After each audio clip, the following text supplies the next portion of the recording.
সাল্লাম বলেন, ও আমার সাহাবারা তোমরা শুনে নাও, আমি আমার উম্মতদেরকে এরকম ভাবে চিনিব, আমি আমার উম্মতীদেরকে এরকম ভাবে চিনিব, যারা ফজরের নামাজ পড়েছে, যারা ফজরের নামাজ পড়েছে, যারা জোহরের নামাজ পড়েছে, যারা আসরের নামাজ পড়েছে, যারা মাগরিবের নামাজ পড়েছে, যারা ইশার নামাজ পড়েছে, তারা ওই নামাজের আগে যে উজু করেছিল, ওই উজুর পানিগুলো যেই জায়গাগুলোতে লেগেছে, যেই পশমগুলোতে লেগেছে, সেই জায়গাগুলোতে কিয়ামতের দিন নূর চমকাতে থাকিবে। বিসমিল্লাহির রহমানির রহিম।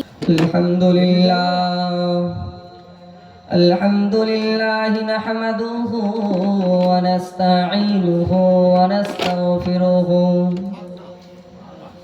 ونؤمن به ونتوكل عليه ونعوذ بالله من شرور أنفسنا ومن سيئات أعمالنا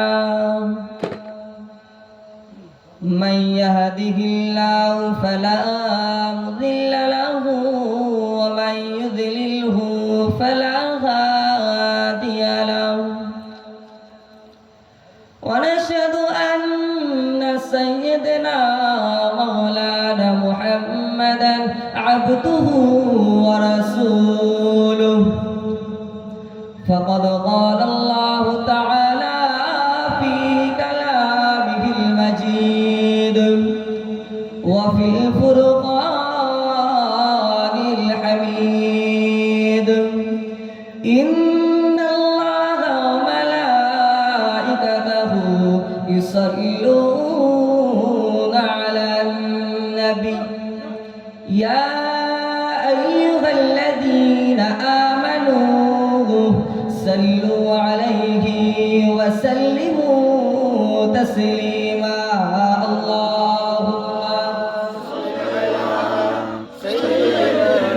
مولانا محمد وعلى آل سيدنا مولانا محمد আসমান সুন্দর জমিন সুন্দর আসমান সুন্দর জমিন সুন্দর আরো সুন্দর মদিনা তার চেয়েও বেশি সুন্দর আমার দয়ার নবীর পাসিনা আল্লাহুম্মা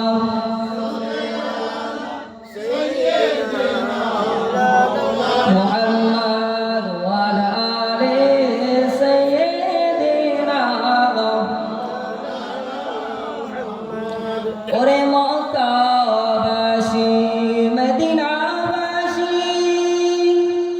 ওরে মক্কাবাসী মদিনাবাসী তোমরা কত ভাগ্যবান তোমাদের জমিনে শুয়ে আছে হাসান হোসেনের নানা জান আল্লাহুম্মা مولانا محمد وعلى آل سيدنا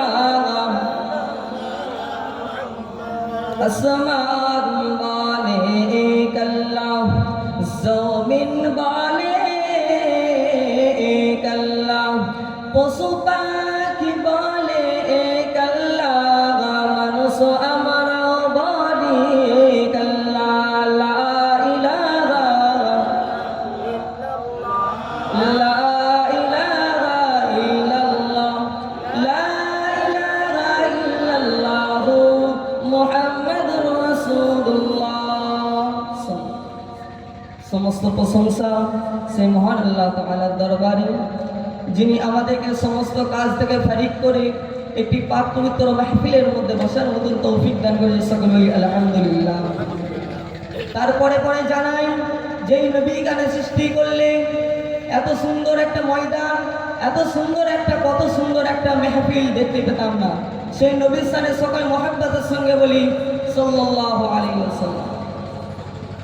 আল্লাহ তাআলা পাক কোরআন শরীফের মধ্যে বলছেন, পারা নাম্বার 6, পৃষ্ঠা নাম্বার 7, আয়াত নাম্বার 6, সূরা মাইদার মধ্যে আল্লাহ তাআলা বলছেন, আউযু বিল্লাহি মিনাশ শাইতানির রাজীম, বিসমিল্লাহির রহমানির রহিম, ইয়া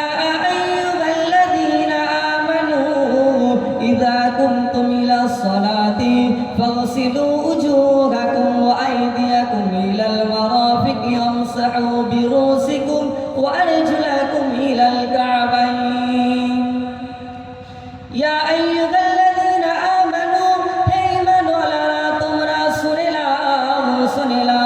নাও আল্লাহ তাআলা কোরআন শরীফের মধ্যে বলছেন, ইয়া আইয়ুহাল্লাযীনা আমানু হে ঈমানওয়ালারা তোমরা শুনে নাও, ইযা কুমতুম ইলা সালাত তোমরা কেমন ভাবে ওযু করবে, তোমরা কেমন ভাবে নামাজ পড়বে।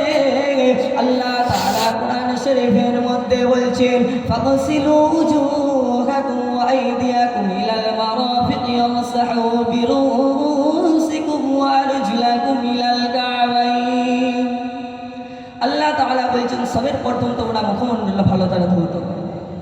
মুখমণ্ডলটা ধৌত করার পরে তারপরে সব হাতের কবজি পর্যন্ত ধৌত করো, তারপরে তোমরা ঘাড় সেবা করো, তারপরে পায়ের গোলঘাট পর্যন্ত ধৌত করো, তারপরে তোমরা নামাজ আদায় করো। উজু করো, তারপরে নামাজ আদায় করো। উজু না করে কেউ কোনোদিন নামাজ আদায় করবেন না। এটাই কোরআন শরীফের মধ্যে আয়াতের মধ্যে বোঝা গেল। রাসূলুল্লাহ সাল্লাল্লাহু আলাইহি ওয়াসাল্লামের কাছে এক ব্যক্তি এসে জিজ্ঞাসা করেন, ইয়া রাসূলুল্লাহ, ইয়া হাবিবাল্লাহ, হুজুর কিয়ামতের দিন এত এত উম্মতের মধ্যে, এত এত উম্মতিদের মধ্যে আপনার উম্মতিদেরকে কেমন ভাবে চিনবেন? রাসূলুল্লাহ সাল্লাল্লাহু আলাইহি ওয়াসাল্লাম পাক জবানে জানিয়ে দিয়েছিলেন, ও আমার উম্মতিরা তোমরা শুনে নাও, আমি আমার উম্মতদেরকে বলছি তোমরা কেমন ভাবে ওযু করিবে, কেমন ভাবে নামাজ আদায় করিবে, আমার আল্লাহ তাআলা কোরআন শরীফের মধ্যে বলে দিয়েছেন। রাসূলুল্লাহ সাল্লাল্লাহু আলাইহি ওয়াসাল্লামের কাছে এক ব্যক্তি এসে জিজ্ঞাসা করেন, ইয়া রাসূলুল্লাহ, ইয়া হাবিবাল্লাহ, হুজুর কিয়ামতের দিন এত এত উম্মতের মধ্যে মুসা নবীর উম্মত থাকিবে, ঈসা নবীর উম্মত থাকিবে, আরো কত কত নবীর উম্মত থাকিবে, আপনার উম্মতকে আপনি কেমন ভাবে চিনবেন? রাসূলুল্লাহ সাল্লাল্লাহু আলাইহি ওয়াসাল্লাম বলেন, ও আমার সাহাবারা তোমরা শুনে নাও, আমি আমার উম্মতদেরকে এরকম ভাবে চিনিব, আমি আমার উম্মতিদেরকে এরকম ভাবে চিনিব, যারা ফজরের নামাজ পড়েছে, যারা ফজরের নামাজ পড়েছে, যারা জোহরের নামাজ পড়েছে, যারা আসরের নামাজ পড়েছে, যারা মাগরিবের নামাজ পড়েছে, যারা ইশার নামাজ পড়েছে, তারা ওই নামাজের আগে যে উযু করেছিল, ওই উজুর পানিগুলো যেই জায়গাগুলোতে লেগেছে, যেই পশমগুলোতে লেগেছে, সেই জায়গাগুলোতে কিয়ামতের দিন নূর চমকাতে থাকিবে। আর কোনো উম্মতের মধ্যে এরকম হইবে না। তাহলে আমরা কত ভাগ্যবান হতে পেরেছি এটা ভেবে দেখা দরকার। তাও আমরা কি করছি? নামাজের সময় হচ্ছে আমরা তাস খেলতে লেগে যাচ্ছি। তাও আমরা কি করছি? নামাজ হচ্ছে, আজান হচ্ছে, আমরা তাসের খেলার মধ্যে লিপ্ত হয়ে যাচ্ছি। আমরা চাখানায় আড্ডা মারছি, কিন্তু আমাদের এতটুকু ফোর্স হচ্ছে না যে আমরা একটু 5 ওয়াক্ত নামাজ আদায় করি। এত সবাই আল্লাহর রহমতে কম বেশি প্রত্যেকটা বছরে আল্লাহর রহমতে খুব বড় জলসা হয়, কিন্তু জলসাটা করলেই হবে না, এটা আমল করতে হবে। শুধু জলসা বড় বড় দিলে হবে না।